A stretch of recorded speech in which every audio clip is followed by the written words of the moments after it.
नमस्कार दोस्तों, आपका हमारे चैनल पर स्वागत है। दोस्तों, आज की इस वीडियो में हम पढ़ने वाले हैं बाल शौरी रेड्डी द्वारा लिखित कहानी चांदी का जूता। चांदी का जूता दहेज प्रथा पर आधारित है। चलिए शुरू करते हैं वीडियो को।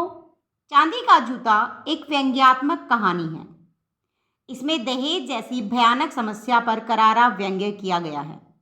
लड़की चाहे कितनी भी शिक्षित हो, सुंदर हो, योग्य क्यों न हो, उसके माता पिता को दहेज के बंधन से मुक्त नहीं किया जा सकता। यह दहेज प्रथा समाज के लिए एक अभिशाप है। इसने समाज की जड़ें हिला दी हैं। ये बात सच है कि लड़की चाहे कितनी भी सुशिक्षित हो, कितनी भी योग्य क्यों ना हो, लेकिन जब तक माता पिता के पास दहेज के लिए पैसा नहीं होगा, तब तक उसका विवाह योग्य परिवार में नहीं हो सकता। चलिए कहानी को शुरू करते हैं। लेखक कहते हैं कि मैं जिस दिन अपने मित्र शिवराम के घर पहुंचा, उस दिन मेरे मित्र के पुत्र की वर्षगांठ धूमधाम से मनाई जा रही थी। शिवराम एक वकील था। वहां उन्हें वेंकटेश्वर राव मिले। दोनों मित्र एक दूसरे को देखकर गले मिले और कुशलता संबंधी प्रश्न किए।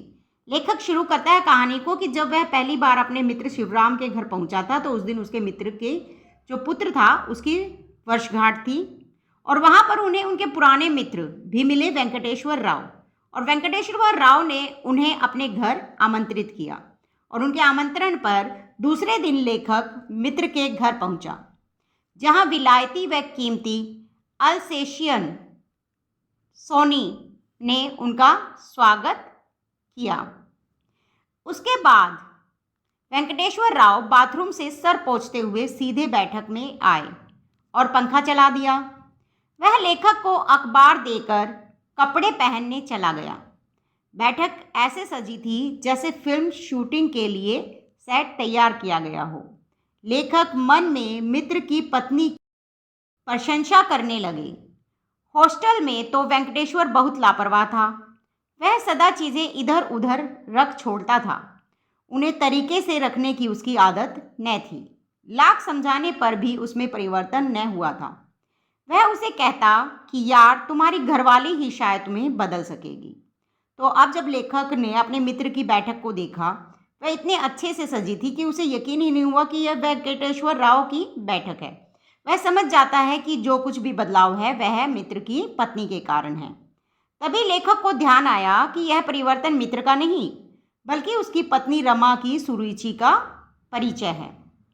वह रमा तो सौंदर्य की आराधिका है। लेखक कहता है कि जो रमा है उसे सौंदर्य की आराधिका कहते हैं लेखक। उसी समय रमा वहां आ जाती है और कहने लगती है, भाई साहब नमस्ते, शायद आप रास्ता भूल गए हैं। जो हमारे घर आए, देखा तो सामने हाथ जोड़े रमा खड़ी थी। लेखक ने उठकर अभिवादन का प्रत्युत्तर दिया। तभी रमा पूछती है कि आप सुरेश की शादी में क्यों नहीं आए? हमने तो आपका बहुत इंतज़ार किया। लेखक कहता है कि सुरेश की शादी का निमंत्रण तो भेजा नहीं, उल्टा मुझी पर दोषारोपण कर रही हो। वाह! उल्टा चोर कोतवाल को डांटे। एक तो उन्हें निमंत्रण नहीं मिला, ऊपर से रमा कहती है कि आप रमेश की शादी में नहीं आए। तो इस तरह पता चलता है कि रमा कितनी होशियार है। रमा कहती है कि हमने तो पहली किस्त में ही कार्ड आपके नाम पोस्ट कर दिया था। लेखक कहता है कि उन्हें कोई निमंत्रण पत्र नहीं मिला। शायद लेखक तर्क में रमा से हार जाता। तभी वेंकटेश्वर राव ने आकर उनकी रक्षा की। रमा नाश्ते का प्रबंध करने भीतर चली गई।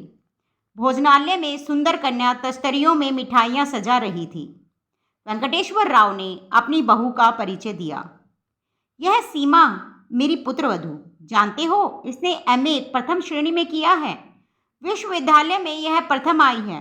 इसने स्वर्ण पदक भी प्राप्त किया है। फिर राव सीमा से कहते हैं कि चाचा को वह पदक तो दिखाओ, परंतु सीमा को शायद पदक दिखाना पसंद नहीं था। वह प्याली लगाती रही। रमा दौड़कर पदक लाकर दिखाती है। वह सीमा की प्रशंसा भी करती है। घर में रसोइया नहीं था, क्योंकि रमा इसे बेकार का खर्च समझती है। राव और रमा नौकर न रखने की बात पर एक दूसरे को कहने लगे। तब लेखक ने बीच बचाव कर कहा कि अपना कार्य स्वयं करने में क्या हर्ज है। राव साहब चाहते थे कि घर में एक नौकर रखा जाए, क्योंकि उनके जो बहू थी वह नौकरी भी करती थी और घर का काम भी करती थी। लेकिन रमा खर्च बचाना चाहती थी, वह नहीं चाहती थी कोई नौकर रखा जाए। घर में 4 ही तो आदमी थे और वे अपना काम कर सकते थे। और तभी उन दोनों में कहासुनी हो गई, तो लेखक बीच बचाव करके उन्हें बैठक में ले आता है। राव चाहता था कि एक नौकर रख ले, बहू कमा कर भी लाती है और सारा काम भी करती है। राव बताता है कि उसके भाई के घर 50,000 का दहेज लेकर बहू आई है, जो कोई काम नहीं करती। वह बताता है कि हमारी बहू बहुत मेहनती है। इस पर रमा तन कर कहती है कि मैं ही चाकरी करने के लिए पैदा हुई हूँ। मेरे मायके में नौकर चाकर सब थे, पर मैं यहाँ क्या भोग रही हूँ। बात संभालने के लिए लेखक राव के साथ बैठक में आ गया। राव लेखक को सिगरेट पीने को कहता है और चांदी का एश ट्रे सामने रख देता है। वह एश ट्रे उल्टे पैर के जूते की आकृति का बना था। लेखक ने ऐसा एश ट्रे पहली बार देखा था। लेखक ने पूछा कि इसे तुमने कहाँ से खरीदा। तब राव बताता है कि यह मेरे खोखले आदर्शों का उपहास करने वाला चिन्ह है। मतलब चांदी का जो जूते की आकृति का एश ट्रे था, वह एक तरह से उसके राव साहब के जो खोखले आदर्श थे उनका मजाक उड़ाता दिखाई दे रहा था। वह कैसे, वह ऐसे। राव साहब बताते हैं कि तुम तो जानते हो कि हमने दहेज न लेकर विवाह करने की ठानी थी। हमने बिना दहेज के विवाह किया था। मैंने बेटे का विवाह बिना दहेज के अपने एक मित्र की बेटी से तय किया था, परंतु मेरी श्रीमती जी को वह रिश्ता पसंद नहीं आया। रमा ने सीमा को पसंद किया।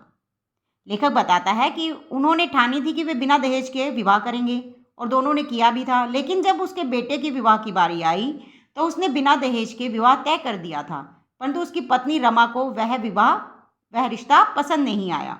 तब उसने सीमा को पसंद किया और जब रमा को पता चला कि सीमा के पिता दहेज नहीं देंगे, तब रमा ने ज़बरदस्ती राव को दहेज के लिए कहा। राव जो है वो सीमा के पिता के पास जाते हैं और रमा के कहने पर दहेज के लिए कह भी देते हैं। रमा के कहने पर कह आते हैं और विवाह के दिन तक जो रमा है रोज राव को परेशान करती है। सीमा के पिता ने राइस मिल्स एसोसिएशन के सदस्यों को अपने घर बुला लिया था। उन सदस्यों ने कन्या को एक बहुत बड़ा चांदी का बर्तन भेंट किया। वही बर्तन राव को दहेज में प्राप्त हुआ। रमा ने विवाह होते ही वह बर्तन कमरे में रख दिया और जब बर्तन खुला तो वह नोटों के बंडलों से भरा हुआ था। वे 60,116 रुपये थे और जब राव ने बर्तन में फिर से देखा तो उसमें एक चांदी का जूता था। वह चांदी का जूता कैसा था कि राव साहब ने अपने समधी से दहेज मांगा था। दहेज तो उन्होंने दे दिया, लेकिन साथ में चांदी का जूता भी भेजा। इसका मतलब समधी ने उसके सर पर वह चांदी का जूता मारा था। इज्जत नहीं की थी, बल्कि दहेज के साथ समझ लो कि चांदी का जूता उनके सर पर मारा है, क्योंकि उनकी बेटी सुशिक्षित भी थी, सुंदर भी थी और मेहनती भी थी। और उसके बाद भी इनका दहेज मांगना समधी को बिल्कुल पसंद नहीं आया। दहेज तो उन्होंने दे दिया, लेकिन साथ में जूता भी उनके सिर पर मार दिया। तो दोस्तों, वीडियो अच्छी लगी है तो लाइक शेयर जरूर कीजिएगा। यदि आप हमारे चैनल पर नए हैं तो चैनल को सब्सक्राइब कर लीजिए, बेल आइकन प्रेस कर लीजिए ताकि अगली वीडियो का नोटिफिकेशन आप तक पहुंच सके। धन्यवाद।